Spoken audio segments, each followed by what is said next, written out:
So I was going to start this video, like most philosophical disputes, by outlining the definitions of all key terms, but since Matt, like most compatibilists, embraces the exact same definitions as myself, I've decided not to. Though, as you can see, I've put clear definitions on screen now in case you're interested. Anyhow, on the 3rd of February 2018, Matt released a Q&A video in which he answered questions posed by his patrons, and within it he fleshed out his disagreement with Sam Harris on the topic of free will. Now, I'm an avid fan of Matt, as you probably already know, but in general I tend not to watch Q&A videos, and so I would have missed his remarks entirely if it wasn't for one of my own patrons suggesting that I check it out. Thanks, by the way. So what I've decided to do is to respond in true YouTube fashion directly to Matt's comments, and so this is a response to Matt Dillahunty's Compatibilism.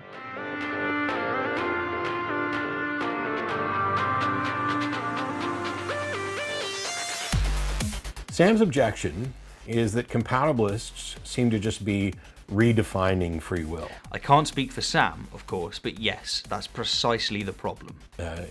Perhaps even defining it into existence. I don't want to put words into his mouth. You can listen to what he has to say.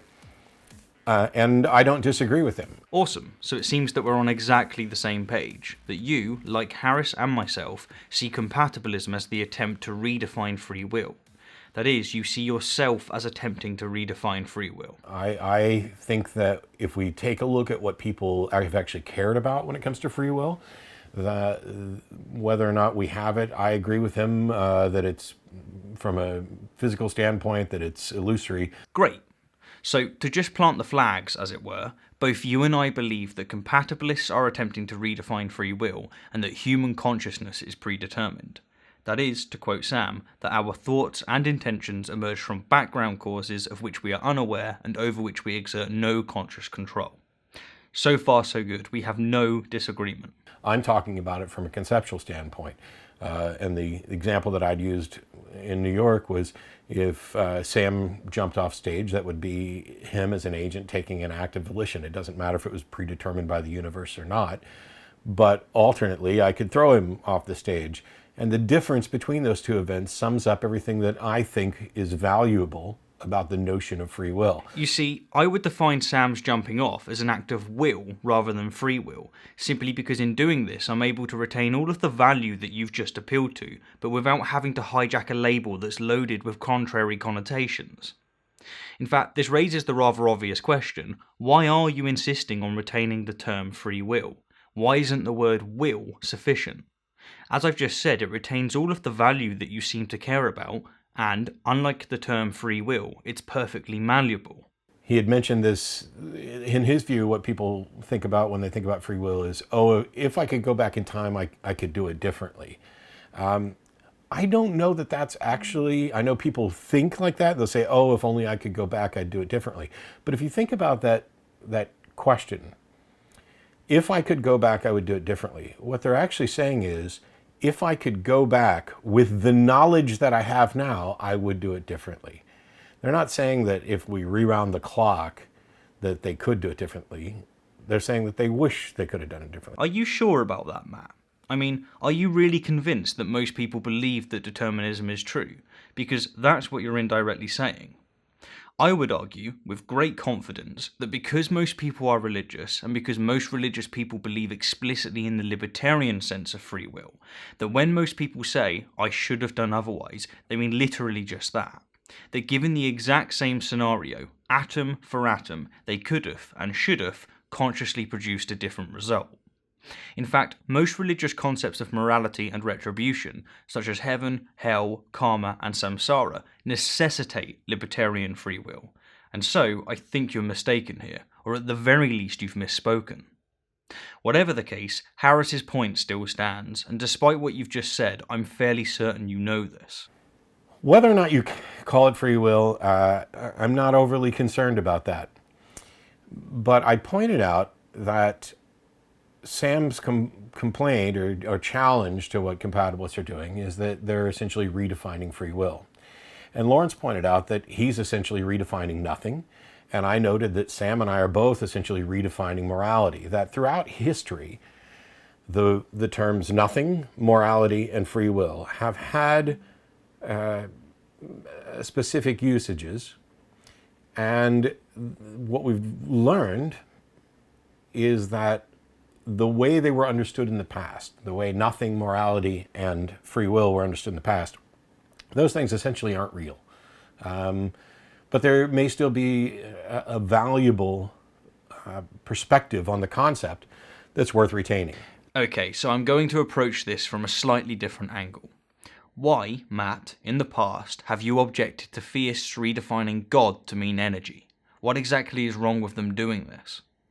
Well, as you've rightfully pointed out, doing so is needlessly confusing. The word God has extremely heavy cultural and historical connotations, and so attempting to redefine it to mean energy is disingenuous. Anyhow, the reason I bring this up is because I would say the same is true, though not to the same degree, when it comes to compatibilists redefining free will and Lawrence redefining nothing, but that the same can't be said of Harris redefining morality, because he's not. Throughout history, the term free will has been primarily defined, in the libertarian sense, as the ability to choose, think, or act without constraint from external forces, just as the word nothing has been primarily defined as the absence of everything. And so compatibilists and Lawrence are indeed attempting to redefine these terms.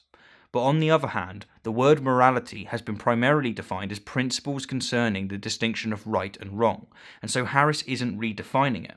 He's simply asserting that it's rooted in well-being rather than divine command theory, religious scripture, or a social contract. Harris has caused, and is trying to further, a paradigm shift, but he's not attempting to redefine morality, and I think that because of this, your analogy fails. Now, Sam had brought up that Dennett seems to be afraid of the consequences of what would happen in a world if the people find out they don't have the free will that they think they do. That's not a concern of mine. And one of these days, I hope to be able to sit down with Dennett and talk about free will and figure out where the boundaries, where we agree, where we disagree. Just as a side note, for those of you who are watching, when I respond to Dennett, I'll be sure to address his concerns as well as his arguments. But it reminded me of something else that I think I'm going to attribute to James Randi, which, and I'm paraphrasing, real magic is fake and fake magic is real. It's this notion of magic has had a context in people's minds throughout history. And it's people pretending to do magic that we now recognize as magic. You go see a magician, you hopefully realize that he's not actually sawing somebody in half, he's not actually levitating, that these are acts of deception. Okay, so I appreciate what you're saying here. You'd like for us to say that real free will is fake and fake free will is real. But I see several problems with this. The first is that there's always been at least two prominent definitions of the word magic, but only one prominent definition of the term free will, and there's really good reasons for this. Throughout history, some conjurers and their followers have claimed that they have paranormal and supernatural powers, while other conjurers and their followers have claimed that they're simply deceiving people with illusions and tricks. But when it comes to free will, almost everyone has, and still does, buy into the illusion, the magic, if you will, that they are entirely autonomous. They really do believe that they have libertarian free will. It's an incredibly persuasive illusion, and it permeates every endeavour of our lives. And the second problem, and the most important, is that you're not trying to create a new definition of free will, you're trying to redefine the old one. In effect, you're asserting that paranormal magic is real, but it's just not paranormal. Surely you can see the problem with this. What you're doing isn't invalid, of course, but it's definitely disingenuous. You know, this analogy with magic reminds me of a fantastic point that Harris once made in response to Dennett conjuring a similar analogy. The disagreement between Dan and myself is essentially this. It's like we're living in a world where most people believe in Atlantis.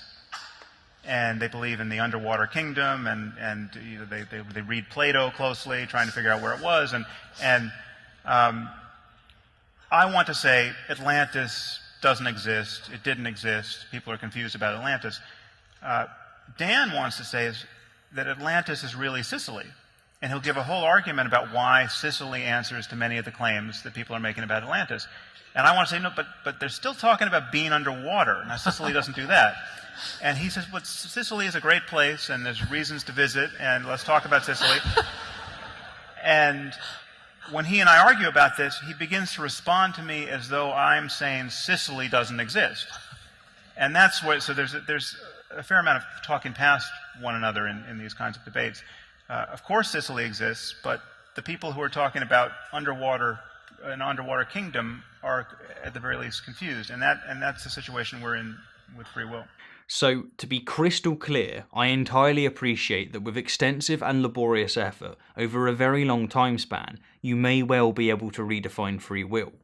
But it seems to me patently obvious that, again, you can retain all of the value that you care about by just using the word will. The reason Dennett won't use this word is because, as you've just said, he's afraid of the consequences, but you're not. So seriously, why are you insisting on retaining it? It's okay, and this was the point that Krauss made at the end that I liked. When he redefines nothing, this is what he looks at as learning. Again, I disagree. It's not okay for him to redefine the word. It's perfectly okay for him to create a new definition and to declare that the old one is nonsense, but it's not okay for him to redefine the old one. When people say nothing, they mean the absence of everything, and so telling people nothing is real, but it's just not nothing, is indeed disingenuous. That we have, he didn't go into it in great detail, but like I was saying a minute ago, the understanding that we had of nothing is not a thing. It's nothing that could exist. It doesn't, creation ex nihilo, the idea of creating something completely from nothing, all of that's nonsense. But there may be a context of nothing that actually is valuable and real. I think that's the case for morality. I also think that's the case for free will. So I've already explained why I think you're wrong in asserting that Harris is redefining morality, and that I object to Krauss redefining nothing, and so I won't repeat myself again.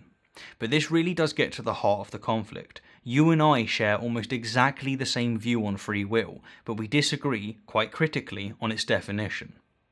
By explaining why your views differ from Sam's, you've put forward a few arguments and analogies as to why you think the term free will is worth retaining, and I've responded by explaining why I find them to be flawed, and why I think you're better off just using the term will. But at the end of the day, we're on the same side in all but name, and really, that's all that truly matters. We both believe in Sicily, but you want to call Sicily Atlantis, and I don't, because Sicily is not underwater, and that's what people really care about. They shouldn't, I agree, but they do. As always, thank you kindly for the view, and an extra special thank you to my wonderful patrons and those of you who have donated via PayPal. You're awesome. Oh, and Matt, if you're willing and able to discuss this topic at length, then know that I'd certainly be interested, as I'm sure it would make for a very fruitful conversation that both of our audiences would enjoy. You and I are not Harris and Dennett, of course, but we seem to represent the contention between them quite nicely. It would be awesome to hear from you, but I appreciate that you're a very busy man. Keep being awesome, sir. You're an inspiration to many, including myself.